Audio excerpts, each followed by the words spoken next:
silaturahmi yang terputus, dan kami menyerahkan satu bingkisan istimewa buku yang ditulis oleh kumpulan kader yang terdiri dari beberapa pemikiran, ada terkait dengan organisasian, kemudian pemerintahan, pendidikan, hukum, politik, dan iptek. Mudah-mudahan bingkisan ini bisa berguna dan memperkaya pemikiran, dan kami yakin dan percaya Pak Farid selaku Ketua DPRK dan juga kader Iskada akan memberikan kontribusi yang baik bagi kemajuan pemerintah Kota Medan. Alhamdulillah pada hari ini saya bersyukur bisa mendapatkan buku pemikiran kader Iskada.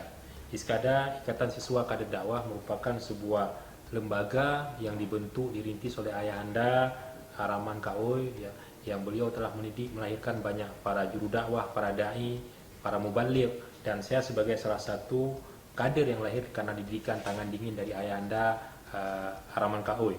Dan karenanya tentu ini sebuah apresiasi yang luar biasa bagi para senior, ya, dari Iskada yang telah mampu menulis dan membukukan pengalaman, ya, kemudian pemikiran yang akan menjadi bekal bagi para dai dan para juru dakwah. Karena apa ini menjadi istimewa? Karena mereka bukan hanya para penulis tapi juga praktisi berdasarkan pengalaman di lapangan, dan itu dibukukan sehingga menjadi sangat menarik dan sangat layak untuk dibaca sehingga bisa menjadi bekal dalam mengarungi jalan dakwah ini.